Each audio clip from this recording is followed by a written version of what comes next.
हिंदू धर्म भारत का सर्व प्रमुख धर्म है। इसमें पवित्र 16 संस्कार संपन्न किए जाते हैं। हिंदू धर्म की प्राचीनता एवं विशालता के कारण ही उसे सनातन धर्म भी कहा जाता है। बौद्ध, जैन, ईसाई, इस्लाम आदि धर्मों के समान हिंदू धर्म किसी भी व्यक्ति विशेष के द्वारा स्थापित नहीं किया गया है, बल्कि प्राचीन काल से चले आ रहे विभिन्न धर्मों एवं आस्थाओं का एक बड़ा समुच्चय है। महर्षि वेद व्यास के अनुसार मनुष्य के जन्म से लेकर मृत्यु तक पवित्र 16 संस्कार संपन्न किए जाते हैं, जो इस प्रकार हैं। प्रथम है गर्भाधान संस्कार। महर्षि चरक ने कहा है कि मन का प्रसन्न और पुष्ट रहना गर्भ धारण के लिए आवश्यक है। इसलिए स्त्री व पुरुष को हमेशा उत्तम भोजन करना चाहिए और सदा प्रसन्नचित रहना चाहिए। गर्भ की उत्पत्ति के समय स्त्री और पुरुष का मन उत्साह, प्रसन्नता और स्वस्थता से भरा होना चाहिए। उत्तम संतान प्राप्त करने के लिए सबसे पहले गर्भाधान संस्कार करना होता है। माता पिता के रज एवं वीर्य के संयोग से संतान उत्पत्ति होती है। यह संयोग ही गर्भाधान कहलाता है। स्त्री और पुरुष के शारीरिक मिलन को गर्भाधान संस्कार कहा जाता है। गर्भ स्थापन के बाद अनेक प्रकार के प्राकृतिक दोषों के आक्रमण होते हैं, जिनसे बचने के लिए यह संस्कार किया जाता है, जिससे गर्भ सुरक्षित रहता है। विधि पूर्वक संस्कार से युक्त गर्भाधान से अच्छी और सुयोग्य संतान उत्पन्न होती है। पुंसवन संस्कार। पुंसवन संस्कार 3 महीने के पश्चात इसलिए आयोजित किया जाता है क्योंकि गर्भ में 3 महीने के पश्चात गर्भस्थ शिशु का मस्तिष्क विकसित होने लगता है। इस समय पुंसवन संस्कार के द्वारा गर्भ में पल रहे शिशु के संस्कारों की नींव रखी जाती है। मान्यता के अनुसार शिशु गर्भ में सीखना शुरू कर देता है। इसका उदाहरण है अभिमन्यु, जिसने अपनी माता के गर्भ में ही चक्रव्यूह की शिक्षा प्राप्त कर ली थी। सीमंतोन्नयन संस्कार। सीमंतोन्नयन संस्कार गर्भ के चौथे, छठे और 8वें महीने में किया जाता है। इस समय गर्भ में पल रहा बच्चा सीखने के काबिल हो जाता है। उसमें अच्छे गुण, स्वभाव और कर्म का ज्ञान आए, इसके लिए माँ उसी प्रकार आचार विचार, रहन सहन और व्यवहार करती है। इस दौरान शांत और प्रसन्नचित रहकर माता को अध्ययन करना चाहिए। जात कर्म संस्कार। बालक का जन्म होते ही जात कर्म संस्कार को करने से शिशु के कई प्रकार के दोष दूर होते हैं। इसके अंतर्गत शिशु को शहद और घी चटाया जाता है। साथ ही वैदिक मंत्रों के उच्चारण किए जाते हैं ताकि बच्चा स्वस्थ और दीर्घायु हो। नामकरण संस्कार। जात कर्म के बाद नामकरण संस्कार किया जाता है, जैसे कि उसके नाम से ही वेदित होता है कि इसमें बालक का नाम रखा जाता है। शिशु के जन्म के 11वें दिन अथवा पंडित के अनुसार नामकरण संस्कार किया जाता है। ज्योतिष शास्त्र के अनुसार बच्चे का नाम तय किया जाता है। निष्क्रमण संस्कार। इसके बाद जन्म के चौथे माह में निष्क्रमण संस्कार किया जाता है। निष्क्रमण का अर्थ होता है बाहर निकालना।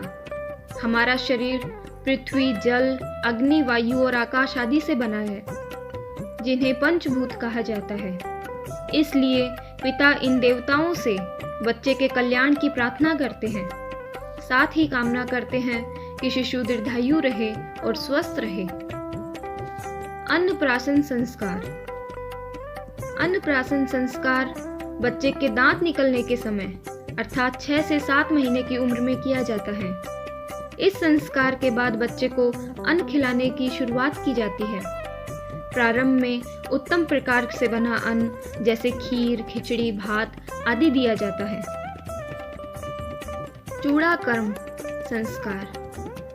सिर के बाल जब प्रथम बार उतारे जाते हैं तब वह चूड़ाकर्म या मुंडन संस्कार कहलाता है। जब शिशु की आयु 1 वर्ष हो जाती है तब या 3 वर्ष की आयु में या 5वें या 7वें वर्ष की आयु में बच्चे के बाल उतारे जाते हैं। इस संस्कार से बच्चे का सिर मजबूत होता है तथा बुद्धि तेज होती है।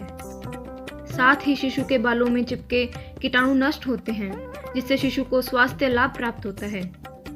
मान्यता है कि गर्भ से बाहर आने के बाद बालक के सिर पर माता पिता के दिए हुए बाल ही रहते हैं। इन्हें काटने से शुद्धि होती है। कर्णवेद संस्कार।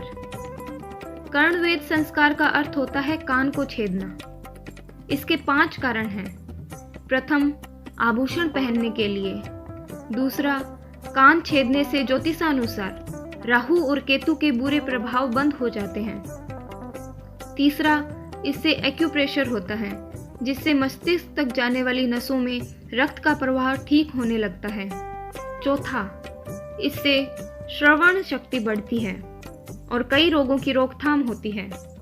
पांचवा, इससे यौन इंद्रियां पुष्ट होती हैं। विद्या आरंभ संस्कार। विद्या आरंभ संस्कार के माध्यम से बालक को अक्षर ज्ञान कराया जाता है। यज्ञोपवीत संस्कार। यज्ञोपवीत को उपनय या जनेऊ संस्कार भी कहते हैं। प्रत्येक हिंदू को यह संस्कार करना चाहिए। उप यानी पास और नयन यानी ले जाना। गुरु के पास ले जाने का अर्थ है उपनयन संस्कार। आज भी यह परंपरा है। जनेऊ यानी यज्ञोपवीत में 3 सूत्र होते हैं। ये 3 देवता ब्रह्मा, विष्णु, महेश के प्रतीक हैं। इस संस्कार से शिशु को बल, ऊर्जा और तेज प्राप्त होता है। साथ ही उसमें आध्यात्मिक भाव जागृत होता है। वेदारंभ संस्कार। इसके अंतर्गत व्यक्ति को वेदों का ज्ञान दिया जाता है। केशांत संस्कार। केशांत का अर्थ है बालों का अंत करना, उन्हें समाप्त करना। विद्या अध्ययन से पूर्व भी केशांत या कहें कि मुंडल किया जाता है। शिक्षा प्राप्ति के पहले शुद्धि जरूरी है, ताकि मस्तिष्क ठीक दिशा में काम करे।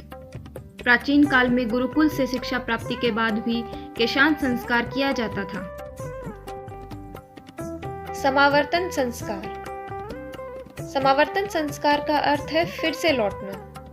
आश्रम या गुरुकुल से शिक्षा प्राप्ति के बाद व्यक्ति को फिर से समाज में लाने के लिए यह संस्कार किया जाता था। इसका आशय है ब्रह्मचारी व्यक्ति को मनोवैज्ञानिक रूप से जीवन के संघर्षों के लिए तैयार किया जाना। विवाह संस्कार। उचित उम्र में विवाह करना जरूरी है। विवाह संस्कार सर्वाधिक महत्वपूर्ण संस्कार माना जाता है। इसके अंतर्गत वर और वधू दोनों साथ रहकर धर्म के पालन का संकल्प लेते हुए विवाह करते हैं।